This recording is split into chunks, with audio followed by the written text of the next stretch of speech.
Congress party पूरी तरह से तैयार है। बल्कि अगर ये कहूं कि पिछले 5 साल से हम तैयार हैं तो ये गलत नहीं होगा। आज हम लोगों के बीच में जा रहे हैं अपना नारा लेकर, भरोसा बरकरार, फिर से कांग्रेस सरकार। और ये हम इसलिए कह रहे हैं क्योंकि जो हमने कहा, राहुल गांधी जी ने जो छत्तीसगढ़ के लोगों को वायदा किया वो हमारी सरकार ने पूरा किया। चाहे किसानों के लिए हो, चाहे हमारे आदिवासी क्षेत्र के लिए हो, चाहे हमारे जो भूमिहीन मजदूर हैं, गरीब हैं, उनके लिए न्याय की बात हो, हर तरह से हमने जो कहा वो करके दिखाया। ये एक फर्क भारतीय जनता पार्टी और कांग्रेस में है कि कांग्रेस पार्टी ने कभी झूठ की राजनीति नहीं की। राहुल गांधी जी जो कहते हैं वो हमारी पार्टी करती। माननीय प्रधानमंत्री जी जुमलेबाजी के अलावा कुछ नहीं देते हैं। आप याद कर लीजिए 15 लाख की बात। और आज के दिन भी छत्तीसगढ़ में जब माननीय प्रधानमंत्री जी गए, बस्तर इलाके में गए, नगर नार की बात आई तो उनसे पूछा गया, वहां के लोगों ने उनसे वायदा मांगा कि आप बताइए कि स्टील प्लांट का निजीकरण नहीं होगा, लेकिन उन्होंने ऐसा कोई वायदा नहीं किया। असलियत सामने है। कहना कुछ होता है, चुनाव के समय बड़े बड़े वायदे किए जाते हैं,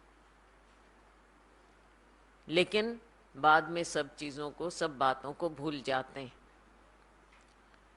साथियों, हम अपने काम के दम पर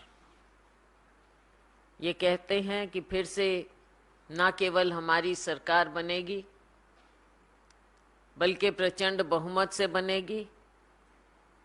पिछली बार हमारे 68 विधायक जीते, उसके बाद उपचुनावों में 3 और हमारे विधायक बने। आने वाले समय में इस चुनाव में हम 75 का आंकड़ा पार करेंगे। कोई भी वर्ग हो, चाहे हमारा किसान है, मजदूर है, गरीब है, शहरी है, ग्रामीण क्षेत्र है,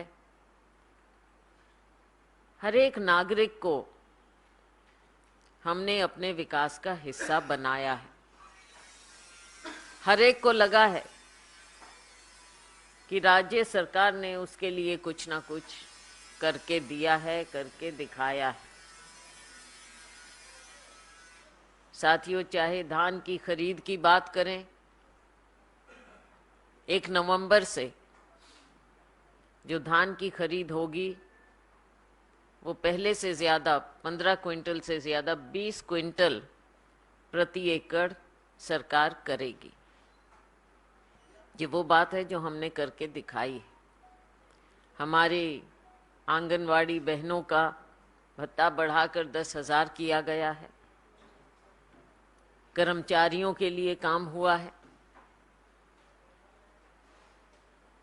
हमारे आदिवासी क्षेत्र में वन उपज के लिए 67 वन उपज हम एमएसपी पर खरीद रहे हैं। और देश का सबसे बड़ा हिस्सा 65% वन उपज का छत्तीसगढ़ से किया जा रहा है। किसी वर्ग को छोड़ा नहीं।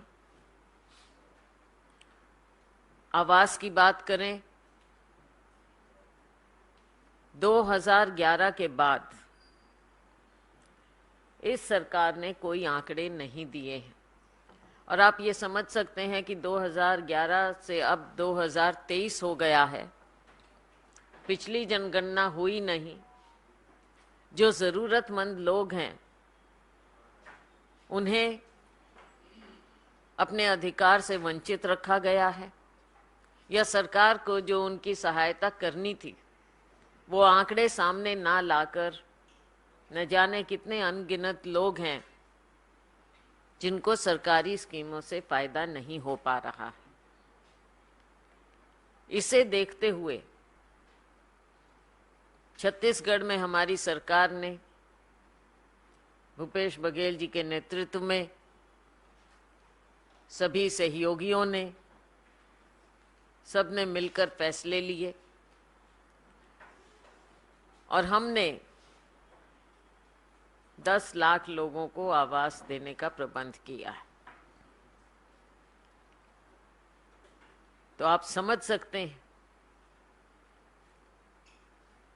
कि छत्तीसगढ़ की हमारी कांग्रेस सरकार लोगों के विकास के लिए प्रतिबद्ध है। काम करके हमने दिखाया है।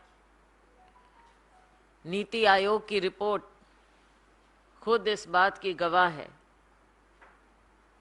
कि छत्तीसगढ़ में 40 लाख लोग गरीबी रेखा से ऊपर उठे हैं, जबकि पूरे देश में विपरीत ट्रेंड हुआ है भारतीय जनता पार्टी सरकार के कार्यकाल के दौरान बनिस्बत यूपीए सरकार। आरक्षण की हम बात करें, क्यों भारतीय जनता पार्टी सरकार आरक्षण के पिछड़े वर्ग के लुभावने नारे देती है, बातें करते हैं ऊपर से लेकर नीचे तक, शीर्ष नेतृत्व से लेकर नीचे तक, लेकिन जब कुछ देने की बात हो, कुछ करने की बात हो तो आप पीछे हट जाते हैं। छत्तीसगढ़ में सर्वसम्मति से विधेयक पारित किया गया जिसमें 76% आरक्षण हमने विभिन्न वर्गों को दिया, और ये सर्वसम्मति से हुआ, जिसमें भाजपा की भी हिस्सेदारी थी उसको पारित करने में। और खुद माननीय राज्यपाल महोदया ने कहा था कि आप पारित करिए और उसको हम कानून बनाने में देर नहीं लगाएंगे, हस्ताक्षर करने में मैं देर नहीं लगाऊंगी। और आपने देखा क्या हुआ, उनका हस्ताक्षर करना तो दूर, माननीय राज्यपाल को ही वहां से बदल दिया गया, और आज भी वो लंबित है विधेयक जो सर्वसम्मति से पास हुआ,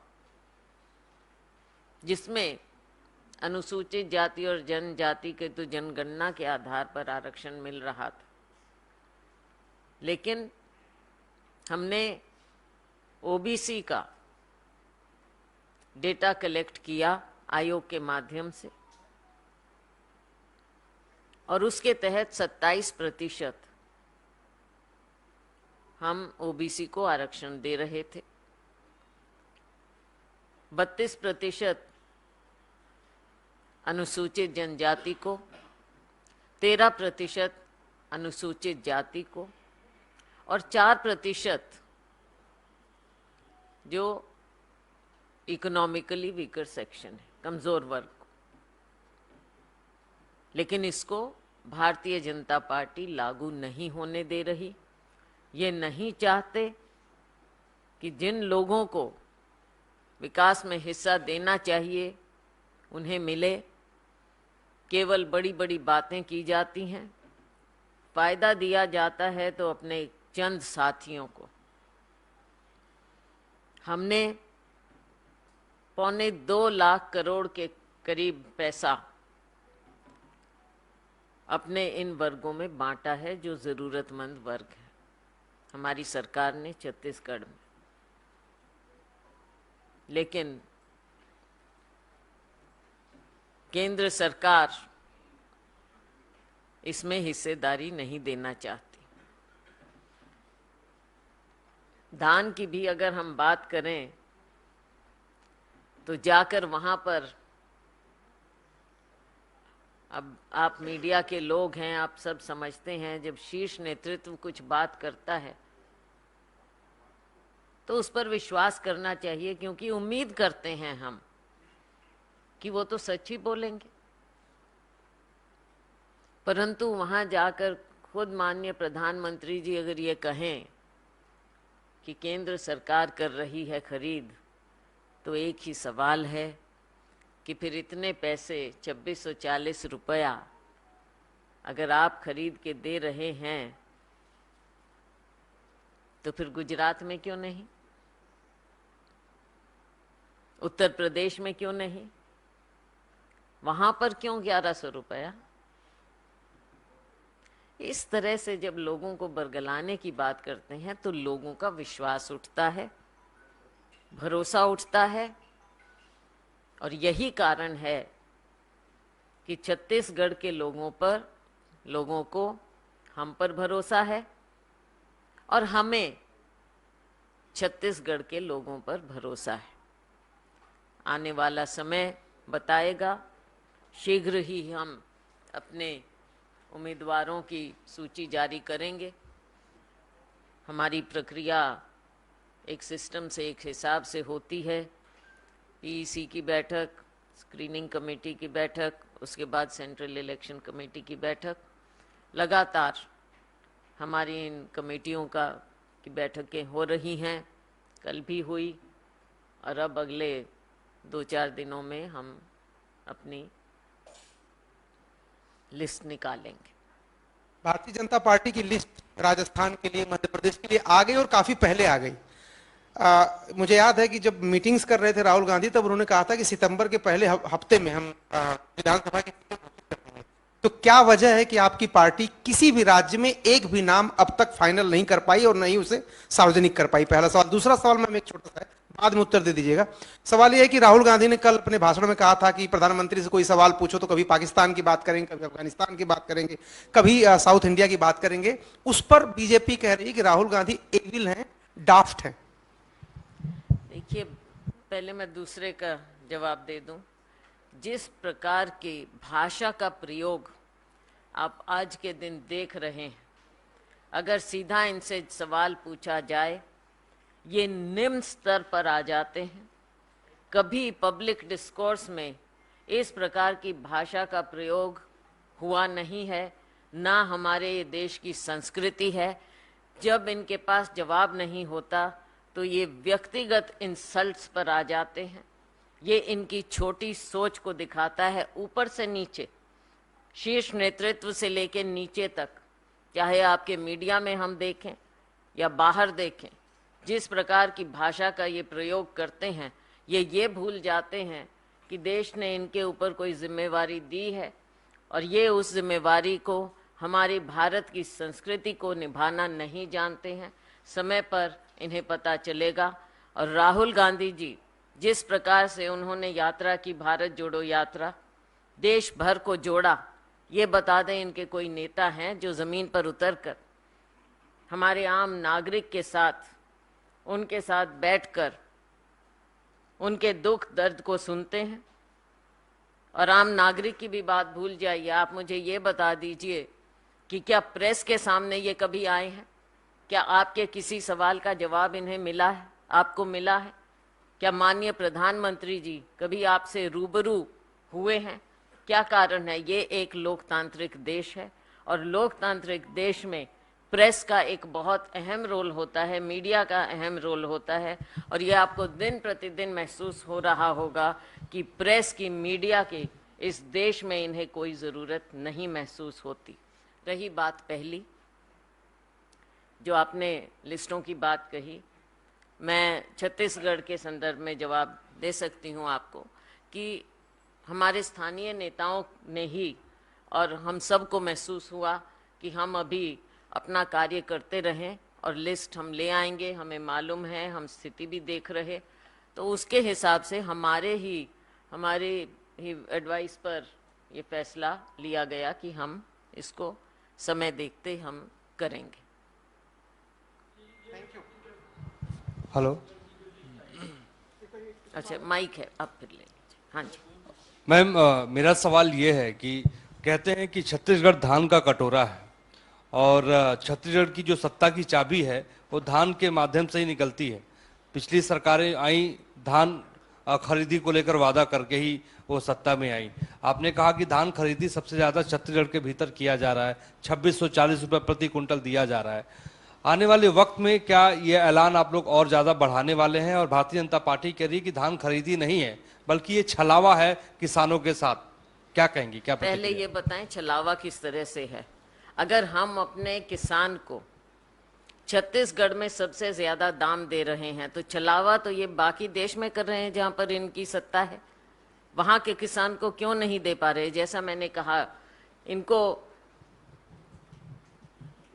गुजरात है, नहीं मैं ढूंढ रही हूँ इनकी सरकारें कहाँ हैं अब पूरे देश में, यूपी है, जहाँ भी इनकी सरकार है वहाँ पर क्या इन्होंने वहाँ के किसान के साथ छलावा नहीं किया? क्या वहाँ के किसान को ये जवाब दे पाएंगे कि छत्तीसगढ़ में किसान को इतना दाम क्यों मिल रहा है और वहाँ पर इतना कम क्यों मिल रहा है? तो छलावा तो ये कर रहे हैं इन राज्यों के किसानों के साथ। और हमने अभी पहले 15 क्विंटल प्रति एकड़ हम खरीद कर रहे थे, 1 नवंबर से हम 20 क्विंटल प्रति एकड़ करेंगे। मेरा ये सवाल है कि 2 चरणों में मतदान होना है छत्तीसगढ़ में, तो आपकी लिस्ट क्या एक साथ सभी उम्मीदवारों के नाम का चयन होगा या आप भी चरण वाइज उसमें नाम का अनाउंस करेंगे? दूसरा ये कि जिस तरीके से छत्तीसगढ़ में चुनावी मुकाबला और जो आरोप प्रत्यारोप की राजनीति हम देख रहे हैं, आज जिस तरीके से छत्तीसगढ़ में सीएम फेस को लेकर भूपेश बघेली कमान संभालेंगे आगे, या फिर इसके लिए भी अभी सस्पेंस बना रहेगा?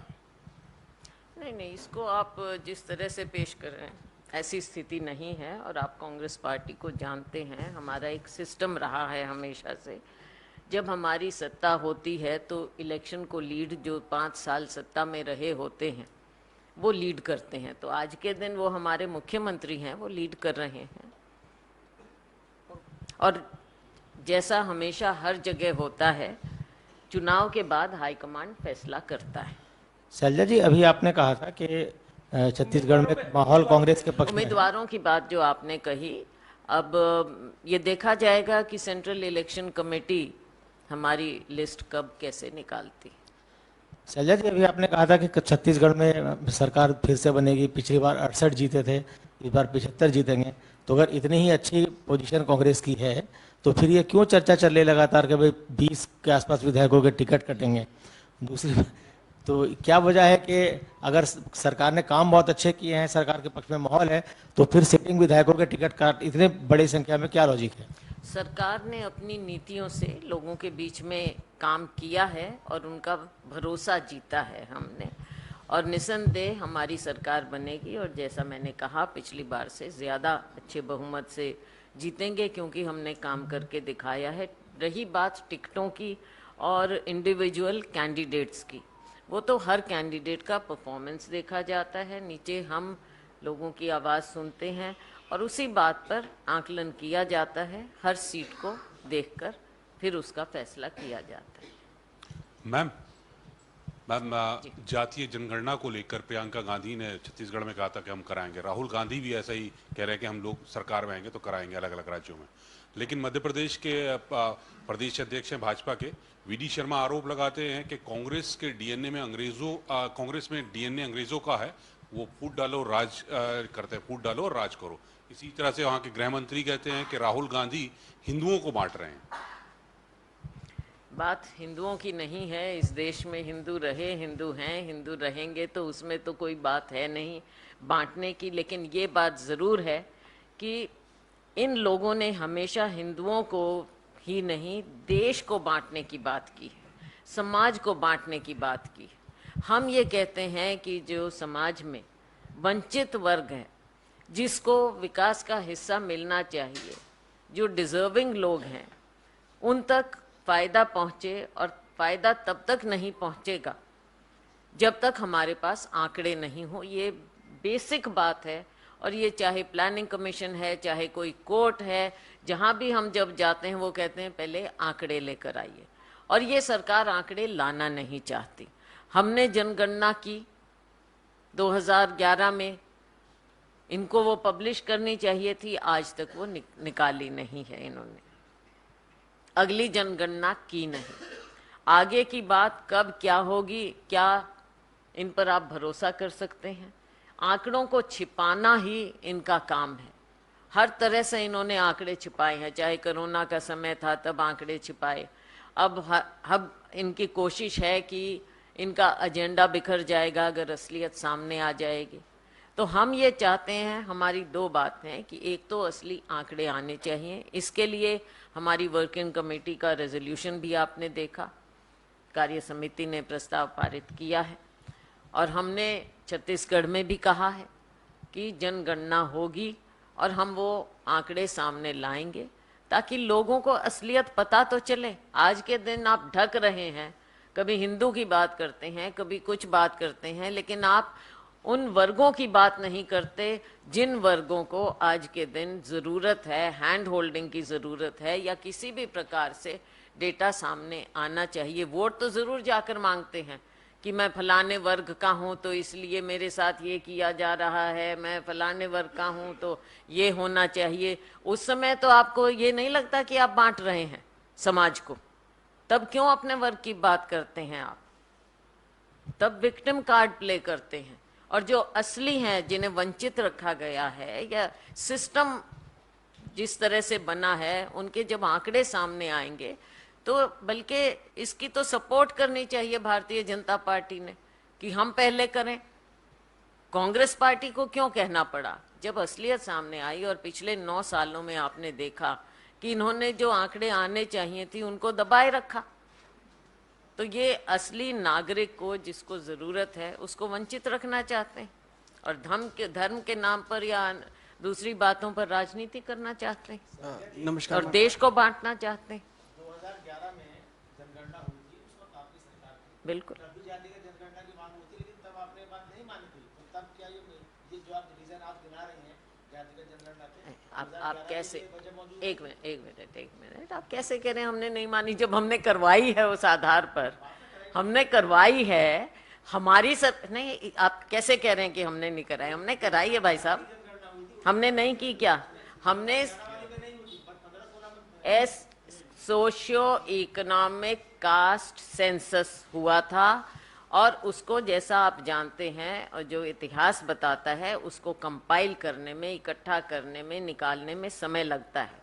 और 2014 में उसकी तैयारी थी। जब सरकार बदली, नई सरकार पे it was incumbent on the new government कि वो सारा डेटा, वो सेंसस वो पब्लिश करें, लेकिन उस समय इन्होंने नहीं किया।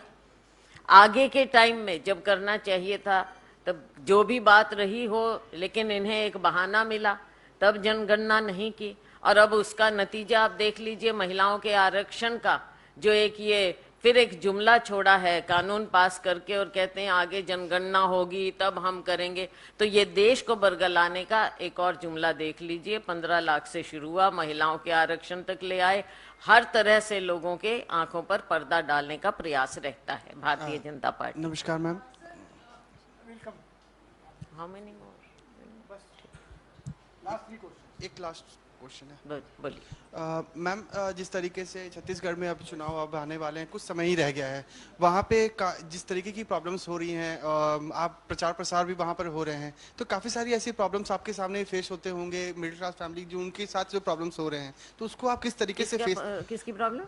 मिडिल क्लास फैमिली जो उनके साथ जो प्रॉब्लम्स जो हैं, तो उनको आप किस तरीके से फेस कर रहे हैं? वहाँ पे काफ़ी सारी ऐसी चीज़ें आपके सामने आती होंगी कि जो उनका फुलफिल नहीं हो पा रहा है। जिस तरीके से आपने आंकड़े बताए, वो गेहूं के जो आंकड़े जो आपने बताए, तो उसको आप किस तरीके से मैनेज करेंगे वहाँ पे? देखिए, आने वाले समय में जैसे हमने कहा, हम वहाँ पर अपनी गिनती करवाते हैं, डेटा निकालते हैं, लेकिन ये ज़रूरी है कि केंद्र सरकार भी इस बात को माने और इस मूल मंत्र को माने कि ये देश आगे तब तक नहीं बढ़ेगा जब तक असली आंकड़े सामने नहीं आएंगे। असली आंकड़े सामने तभी आएंगे जब ये सेंसस कराएं, और सेंसस कराने का इनका इरादा नहीं, तो उस ऐसे समय में राज्य सरकारें अपने अपने हिसाब से कर रही हैं और हम हर एक वर्ग के इश्यूज को एड्रेस कर रहे हैं। 2 लेडीज, वरना यहाँ आरक्षण नहीं होगा। बताइए। Ma'am, ever since the Congress party has released the CWC resolution, one of the point was on Palestine. Since then, there is war of words that is going on. The BJP leader Himanta Biswa says that the statement by Congress party is very similar to Pakistan's Taliban. Says that for appeasement politics, the Congress party is doing such things. There is no such appeasement policy, and I think Congress party has amply discussed this issue and given out its official statement to the press. Ma'am, on another matter, the Delhi Lieutenant Governor has given sanction for the prosecution of author Arundhati Roy in the 2010 case. So what is the official stand of the Congress party regarding this? The Congress will convey its official stand. Today I'm just on Chhattisgarh. Selja जी, जिस तरह से राजस्थान और मध्य प्रदेश के तर्ज पर छत्तीसगढ़ में भी केंद्र सरकार भाजपा ने एक केंद्रीय मंत्री समेत 3 सांसदों को उतारा है। कांग्रेस कहती है उनके पास चेहरों का अभाव है, वहीं छत्तीसगढ़ मुख्यमंत्री कहते हैं कि भाजपा अब हारे हुए चेहरों पर दांव खेल रही है। भारतीय जनता पार्टी 15 साल के कुशासन के बाद हार चुकी है, लोगों का विश्वास खो चुकी है। अब वो किसी तरह से कोई भी हथकंडे अपनाने का प्रयास कर रहे हैं। ऐसा लगता है कि उनके पास राज्य में कोई नेताओं की शायद कमी है, इसलिए इस तरह की बात कर रहे हैं कि केंद्र से ले जाकर वहाँ पर लड़वाना चाहते हैं। कांग्रेस पार्टी पूरे विश्वास के साथ, भरोसे के साथ अगली सरकार बनाएगी।